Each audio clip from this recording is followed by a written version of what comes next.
Olá pessoal, tudo bom? Espero que todos estejam bem, apesar ainda das circunstâncias atuais da pandemia. Hoje nós iremos abordar um assunto muito importante para a popularização do conhecimento científico, que é o jornalismo científico. Como é que nós podemos traçar, pensar estratégias que conectem aquilo que nós desenvolvemos de pesquisas científicas com o jornalismo científico para alcançar o maior número de pessoas e com qualidade. Quais são essas competências? Como é que nós podemos pensar possibilidades a partir dos artigos científicos? Mas, como nós dissemos nas aulas anteriores, é preciso pensar na popularização do conhecimento científico a partir também das suas implicações para a cienciometria e para a altimetria ou as métricas complementares.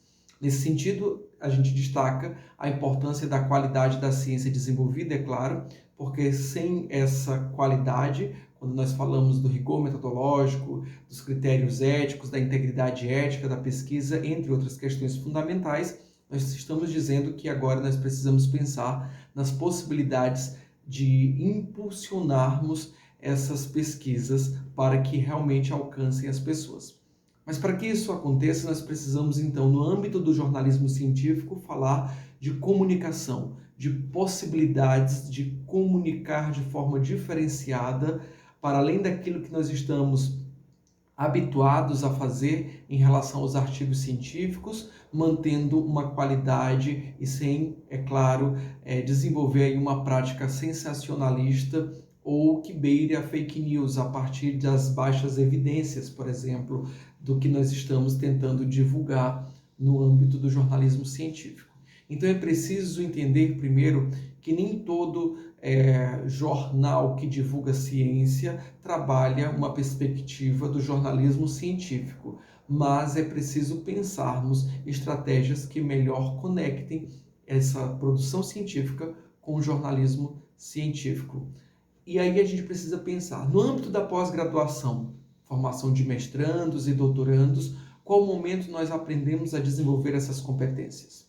Nós desenvolvemos competências para pesquisa, aprendemos aspectos, abordagens metodológicas, teóricas, conceituais, diferentes temáticas, mas ainda estamos caminhando para desenvolvermos competências que projetem, de fato, a popularização do conhecimento científico, para além daquilo que nós destacamos no nosso plano de disseminação ou quando nós falamos do compromisso social de retorno ao cenário da pesquisa. Nós estamos falando da ciência, se estamos falando da ciência, não se projeta numa perspectiva local do cenário onde nós coletamos os dados, mas uma projeção social de impacto social para todas as áreas, para todos os fenômenos aproximados ou circunstâncias que influenciam o desenvolvimento do objeto que nós delimitamos para pesquisar. Então, o jornalismo científico, ele traz também uma possibilidade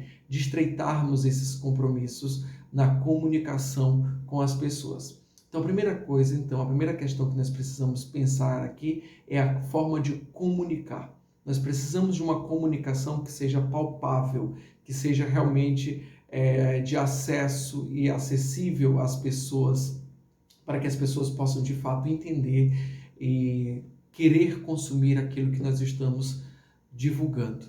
Então, quando nós falamos de jornalismo científico, é preciso também pensarmos como é que as pessoas hoje têm consumido informações. Algumas pesquisas, eu vou colocar aqui a fonte no vídeo. Algumas pesquisas revelam, por exemplo, que pela primeira vez na história recente nós estamos mudando a lógica de acesso à informação, deixando para trás com maior parcela dessa responsabilidade de acesso à informação às grandes mídias e passando a acessar, por exemplo, as mídias sociais, plataformas menores, mas que têm uma outra dinâmica de interação com as pessoas e também estão bastante difundidas, em várias possibilidades, Facebook, Instagram, Twitter, YouTube e o WhatsApp, principalmente o WhatsApp e o Facebook, nessas possibilidades aí de mídias sociais de acesso à informação. Então, as pessoas têm acessado bastante essas mídias e aí a gente entende, é claro, que as pessoas não acessam. No campo da ciência, do conhecimento científico, um grupo maior não acessa com tanta periodicidade, digamos assim. Está passando aqui uma moto. Não acessa com tanta periodicidade, por exemplo, a nossos sites, nossas revistas, nossos artigos, e nós entendemos que quem acessa esses artigos e os sites das revistas científicas com mais precisão ou com maior periodicidade são pessoas que supostamente estão também desenvolvendo pesquisas. E a gente sabe que nem todo mundo desenvolve pesquisa, não é mesmo? Então nós precisamos pensar estratégias em que essa produção científica, e aqui a gente falando especificamente da enfermagem, e é da enfermagem brasileira, que tem produzido muito, mas como essa produção científica pode alcançar as pessoas. Nós já mencionamos a relação da altimetria, das mídias sociais, das possibilidades, e aqui nós vamos falar especificamente do jornalismo científico e trazendo aqui o press release, comunicado de imprensa, como é que nós conseguiremos, então, articular essa possível translação do conhecimento quando nós trazemos esse artigo científico para uma comunicação mais rápida, com uma linguagem mais fluida, mas sem utilização de jargões, sem utilização de termos técnicos imprescindíveis para fluir essa comunicação, mas, é claro, mantendo toda a coerência dessa comunicação sem possibilitar a dúvida no sentido de confusão no entendimento das pessoas, né? A dúvida é sempre bem-vinda no campo do conhecimento para questionar o conhecimento e fazermos disso uma possibilidade de avançarmos, né? Mas a gente tem que ter cuidado com aquilo que a gente comunica para não termos aí no campo do jornalismo científico um sensacionalismo.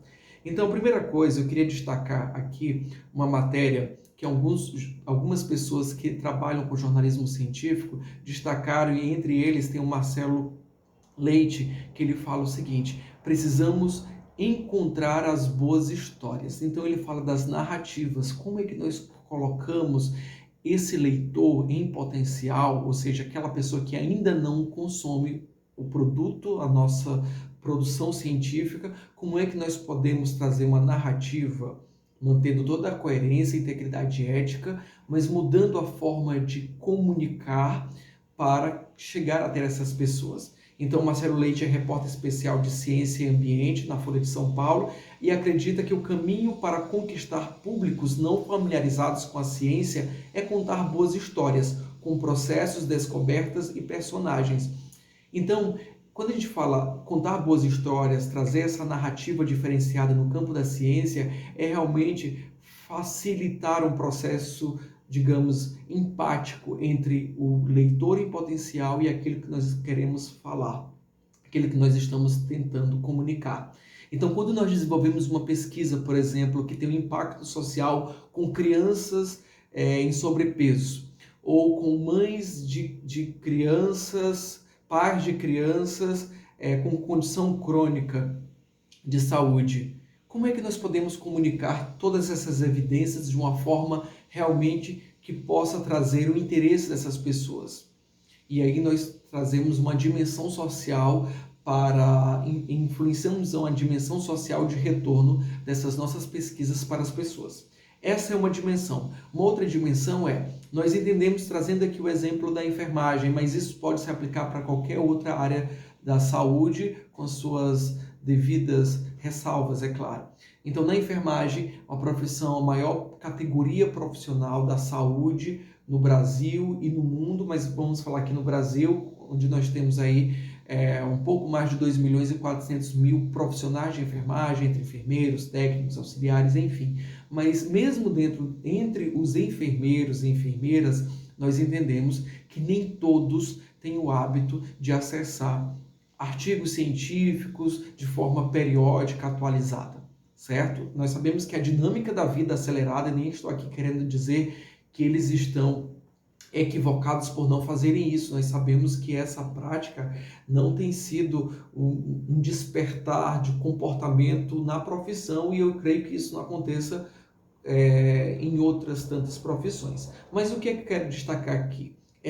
Entendendo que na própria categoria profissional nós podemos trazer uma comunicação diferenciada para que essas pessoas sejam também pessoas que consumam com uma assiduidade esse material científico, mas nós precisamos falar isso de uma forma diferente e utilizando recursos diferentes de publicação, tá? E não é só a comunicação, mas também quais são as plataformas e quais são os estilos de comunicação. E aí a gente vai aprender aqui um pouco especificamente sobre press release. Então, essa fala é muito interessante, nós precisamos então trazer narrativas diferentes sobre aquele conteúdo que nós estamos tentando comunicar. Afinal de contas, como dizia, e o pensamento continua da enfermeira Wanda Jaeger-Horta, a doutora Wanda Jaeger-Horta, quando destaca que ciência não é apenas contemplativa, ela é praxis, ela é vontade de poder, mas a ciência, assim como o conhecimento, são processos relacionais, fenômenos relacionais. Então eu preciso comunicar, eu preciso fazer com que aquela evidência científica, aqueles resultados de pesquisa cheguem até as pessoas, até os tomadores de decisão e que nesse processo, além de impactar a ciência a partir da produção de artigos científicos, também influencia a formulação de políticas públicas. Então, é muito importante pensarmos numa dimensão mais ampliada de comunicação científica. Um outro destaque dessa matéria que eu vou colocar aqui no vídeo também é do Maurício Tufani. Então ele destaca: os cientistas precisam se expor mais. Quando ele destaca os cientistas precisam se expor mais, eu paro e reflito a seguinte questão: para quem nós produzimos ciência e como nós temos produzido essa ciência? Quando a sociedade questiona a validade daquilo que nós desenvolvemos de ciência e de pesquisa científica, qual é a nossa capacidade de autocrítica para refletirmos acerca de como nós estamos comunicando o que nós desenvolvemos? Sim, porque as pessoas, por exemplo, estamos numa pandemia em que as pessoas estão discutindo a relação da vacina, mas tantas outras questões importantes do dia a dia são influenciadas, desenvolvidas pela ciência, desenvolvida pelas instituições públicas, principalmente no Brasil. E as pessoas questionam, mas nós precisamos então entender e realizarmos uma autocrítica. Como nós estamos comunicando essa ciência para as pessoas, não é mesmo? Então, para Maurício Tufani, editor do site Direito da Saúde, uma das principais urgências do jornalismo científico não está sob responsabilidade dos repórteres e editores, e sim nas mãos dos cientistas. Então, uma responsabilidade não só de desenvolver ciência, mas também como nós comunicamos essa ciência. Ele afirma que numa era marcada pelo dilúvio de informações, é importante que os pesquisadores estejam presentes nos meios de comunicação e nas mídias sociais, especialmente para ajudar a valorizar os conteúdos de qualidade e a denunciar os conteúdos falsos. Então ele menciona, abre aspas, o interesse em obscurecer a informação científica é muito grande. E existe um engajamento muito grande para isso. Precisamos nos engajar do lado de cá também. Nós precisamos entender, então, que as mídias sociais, as grandes mídias, são espaços também de poder. São campos de forças tensionados que disputam interesses. Se esses espaços estão sendo ocupados por fake news ou por conteúdos de baixa qualidade no que diz respeito à ciência, nós precisamos entender que esse espaço precisa ser tensionado por nós também. Então nós precisamos ocupar esses espaços também. E o jornalismo científico precisa ser um veículo, uma estratégia cada vez mais pensada e desenvolvida por nós. Mas, afinal de contas, em que momento, na graduação ou na pós-graduação, nós desenvolvemos essas competências? E eu posso assegurar para vocês que de forma bastante escassa, e o reflexo disso se dá na realidade. Quantas pesquisas científicas da enfermagem, por exemplo, que tem produzido mais de 16 mil artigos na última avaliação do quadriênio da CAPES, quantas dessas produções foram noticiadas por jornalistas científicos, sejam jornais locais, de circulação local, regional, ou aqui mais especificamente podemos pensar quantas dessas produções científicas tiveram repercussão nacional, internacionais. Nós temos que então pensar que as estratégias de comunicação com essa perspectiva intersetorial para a ciência precisa avançar. E eu lembro aqui, vou relatar para vocês uma experiência, quando estive em um evento e uma jornalista científica da Folha de São Paulo relatou a sua dificuldade de comunicação com os cientistas para a divulgação de matérias nos jornais. E a gente está falando de um jornal de grande circulação, procurando cientistas para divulgar resultados de pesquisa. É um hábito que o Brasil precisa desenvolver e nós trazemos, então, esse questionamento para a nossa profissão. Qualquer cidade, por mais pequena que seja, se tem um jornal local, é possível que tenha um jornalista que demande pautas de questões científicas. Não necessariamente precisa ter uma formação no campo do jornalismo científico, mas que ele pode demandar alguma pauta. Então, se você desenvolve uma pesquisa interessante para um conhecimento mais popular ou para tomadores de decisão no âmbito legislativo, que influencia inclusive a relação de liderança da sua profissão, por que não pensar numa forma de comunicação diferenciada? Isso não vai invalidar a produção do seu artigo científico, mas você vai impulsionar a visibilidade, inclusive não só da sociedade, mas das pessoas que tomam decisão a nível de fomento, entre outras questões, para a visibilidade e valorização daquela pesquisa e maior retorno. Quem sabe essas pessoas que estão escutando num rádio, uma entrevista, um podcast, ou leem uma matéria, tomam uma decisão diferente para um comportamento saudável.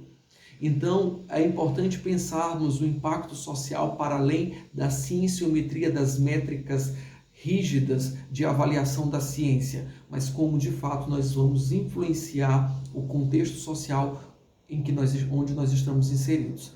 E aí nós falamos de uma projeção também profissional. Como a sociedade enxerga a nossa profissão? E nós sabemos que numa relação possível de representação social entre conhecimento científico e senso comum, as pessoas valorizam mais aquela profissão que elas compreendem, que desenvolve o conhecimento científico, ciência, para impactar a realidade de todos, né? Então, quando nós pensamos na pesquisa científica, nós realizamos toda a problematização, delimitamos o objeto, objetivos, traçamos metodologias, enfim. Mas nós trazemos também ali a justificativa e relevância e principais contribuições dos nossos estudos. E nesse momento, nós, digamos assim, vendemos a nossa mercadoria para uma banca examinadora, para um parecerista de um artigo, para uma agência de fomento, a justificativa e relevância.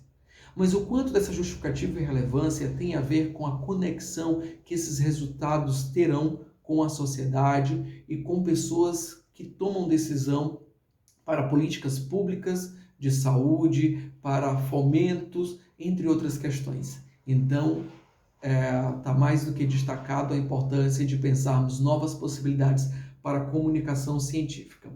E no mundo em que as pessoas consomem mais conteúdos a partir das mídias sociais, plataformas, nós precisamos então pensar a relação entre mídia social, jornalismo científico e ciência que nós desenvolvemos. E tudo isso articulado com base no que nós falamos nas últimas aulas, impulsionando outras métricas de avaliação, inclusive da ciência e dos cientistas, como a cienciometria, quantas pessoas mais acessam aqueles artigos a partir de um novo comunicado, de uma chamada, de uma pauta interessante daquilo que nós desenvolvemos na pesquisa. Como as mídias sociais, a partir das métricas complementares, podem impulsionar o leitor em potencial a consumir aquele artigo na íntegra, e consumindo aquele artigo na íntegra, aumentando o número de pessoas que consomem esse material e essas pessoas desenvolvendo pesquisas, significa que eu aumento a chance dessas pessoas citarem esse conteúdo, esse artigo. Isso é bom para a ciência, isso é bom para a profissão, isso é bom para o cientista, para a revista, para o conhecimento científico, isso é bom para a sociedade. Tá? Então, no campo do jornalismo científico, é claro, como toda pesquisa, é importante destacarmos a sua relevância. Mas é importante pensarmos aqui, agora vamos falar especificamente do press release, Press release, na verdade, vocês poderão encontrar na internet várias formas de explicar o press release, um comunicado de imprensa, um comunicado breve que nós trazemos de fato uma linguagem jornalística para aquilo que nós queremos comunicar e aqui no campo da ciência de igual modo. Mas também não só a comunicação jornalística, mas o formato, né? Nós precisamos pensar também a localização de cada etapa dessa comunicação. Por quê? Quando nós desenvolvemos um projeto de pesquisa, nós temos lá, seguimos uma problematização, até delimitar o objeto de pesquisa, os objetivos. Quando nós queremos publicar o artigo, nós trazemos toda essa problematização, contextualizamos a metodologia, aí vem os resultados e discussão dos resultados. É possível que eu traga um artigo que de início eu já percebo, já consigo perceber que o que aquele artigo comunica, qual é a principal evidência, qual é a pauta, confundindo aí a relação do jornalismo com o artigo, a pauta principal desse artigo. Não estou falando do tema, o que ele descobriu, o que esses pesquisadores descobriram, o que tem de novo, o que impulsiona o campo de conhecimento, que faz com que a sociedade tenha que consumir, tenha o interesse de consumir aquele material. Então o press release ele começa com a notícia. Quem é que fez, o que é que está acontecendo, onde foi desenvolvido, como e por quê. Então eu trago as implicações de início, porque imaginem só, não há mais espaço, eu penso, até para o artigo científico, que tem toda uma estrutura diferente do press release, não há mais espaço para que a gente fique numa relação tautológica do conhecimento, dando voltas até realmente descobrir o que é aquele artigo, o que é aquele conhecimento científico nos diz.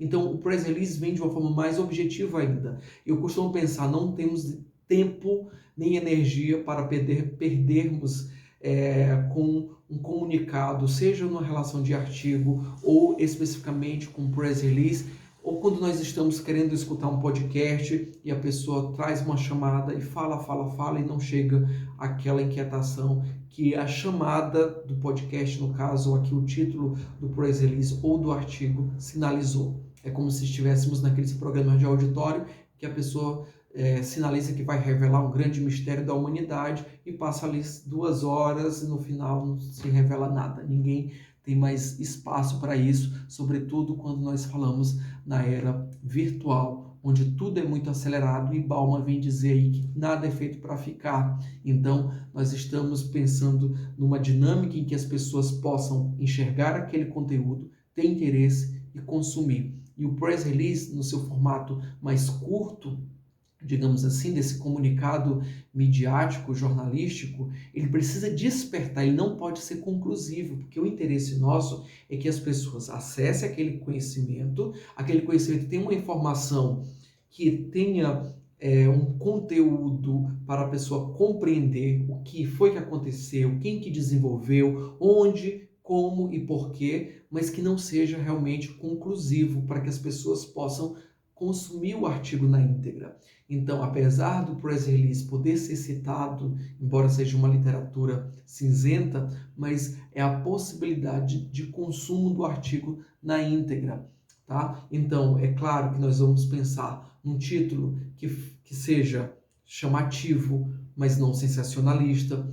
Eu não percebo a importância de muitas métricas quando nós falamos de criatividade. É preciso ter uma coerência entre criatividade e coerência com o conteúdo que nós iremos abordar. Porque quando nós trazemos ali, o press release precisa ter, vocês verão inclusive em grandes mídias, mega publishers, entre outras questões, algumas indicações que se assemelham à construção do título de um artigo. Quando diz, por exemplo, é importante que no título tenhamos ali pelo menos 3 descritores. Eu não costumo pensar assim para o press release, porque a ideia é de maior liberdade, maior flexibilidade. Mas é possível também, digamos, brincar com o jogo de palavras, de descritores, para impulsionar a visibilidade das pessoas, a visibilidade do material para interesse das pessoas em relação ao press release que a gente quer desenvolver. Então, nesse sentido, a gente precisa pensar nessa criatividade sem, é claro, trazermos aí uma pauta, um título sensacionalista. Ainda falando, então, o link que eu vou enviar para vocês sobre a elaboração do press release é da própria Cielo. Então, lá, e um modelo que é do blog HeavyEnv, para que vocês possam ver a estrutura da elaboração do press release. Então, na Cielo, o que eles consideram, né? Além dessas questões que eu disse para vocês, o tamanho fala em relação a no mínimo 1.000 caracteres com espaços e no máximo 2.000 caracteres. É preciso ter um resumo e nas normas que eu enviarei para vocês vai estar lá descrito o título que eu já mencionei, o corpo do texto. É importante destacar quem está envolvido, realizou a pesquisa, o que há de novo, né? Então eu começo já com a notícia, onde, quando e por quê. Então, pesquisadores da Universidade Federal do Rio de Janeiro, da Escola de Enfermagem da Neri, desenvolveram um protótipo, uma tecnologia de processo para educação e saúde das pessoas, para as boas práticas na pandemia. Essa pesquisa contou com tantos pesquisadores de diferentes regiões e foi pesquisado com tantas pessoas utilizando esses recursos e tal. E aí eu falo dos resultados. Nesse sentido, eu trago o conteúdo para o cerne da questão, a pauta jornalística. As pessoas, o que foi descoberto, como, por quem, onde, quando e por quê. Então eu trago realmente todas essas informações, mas no sentido que projeta aquele conteúdo numa relação contextual, os fatores que influenciam o seu desenvolvimento, quem desenvolve, e isso tudo é muito importante para essa leitura. A utilização de imagens. Nós em algum momento mencionamos durante as aulas, a aula de métricas complementares ou altimetria, a importância das imagens associadas àquele conteúdo que nós desenvolvemos. Então, quando nós falamos dessas imagens, é uma imagem que tenha pertinência ao conteúdo, é claro, mas que respeite os direitos autorais. Quando eu utilizo uma imagem, preciso me assegurar que essa imagem é uma imagem de um repositório público. Eu não posso utilizar imagem que não seja pública ou que eu não pague pelo direito autoral de utilização daquela imagem vinculada ao conteúdo que eu estou divulgando. Isso é muito sério.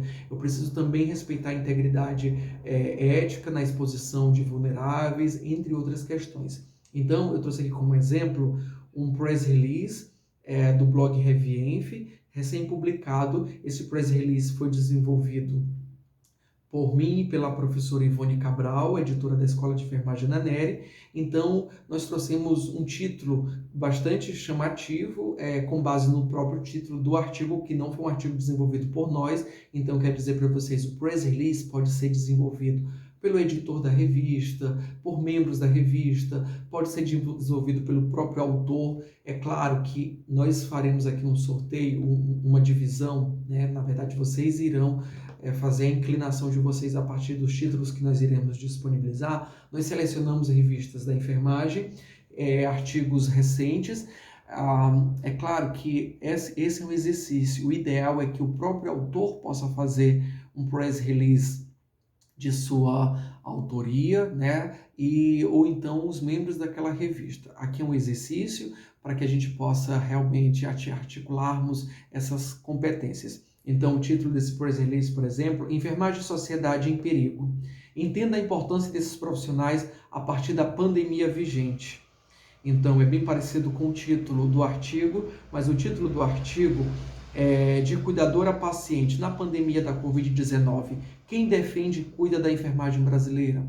Então, a gente mudou ali o título, numa forma até mais curta, mas, por exemplo, nós trouxemos um envolvimento aqui já de início, como é um conteúdo mais breve, então a gente tem essas possibilidades diferentes do artigo.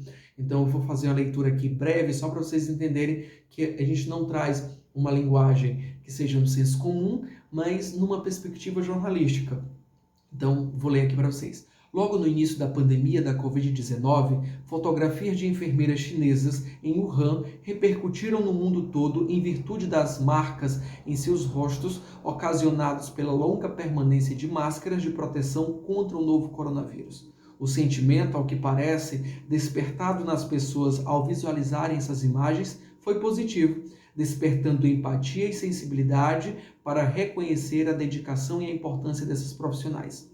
Por outra perspectiva, é preciso um olhar mais atento, profundo e reflexivo sobre as condições precárias de trabalho da enfermagem e como tudo isso afeta não só as enfermeiras, mas toda a sociedade. É claro que tem mais conteúdo no Press Release, mas a ideia é envolver as pessoas. Vejam bem, aquelas enfermeiras lá, tudo que chocou a sociedade, a humanidade, quando apareceram suas fotografias, elas continuam existindo. Então, é uma forma de apelo para aquela matéria, mas trazendo conteúdo. E aí, depois a gente vai aqui trazendo essas evidências, né? A partir dessa mesma realidade, porém, em contextos assemelhados, é fundamental a reflexão apresentada no artigo, aí entre aspas, de cuidador a paciente na pandemia da Covid-19. Quem defende e cuida da enfermagem brasileira? Publicada no periódico Escola da Nery, no volume número 24, edição especial. Nesse sentido, coincidência ou não, justamente no ano em que se comemora o bicentenário de nascimento de Florence Nightingale e Ano Internacional da Enfermagem,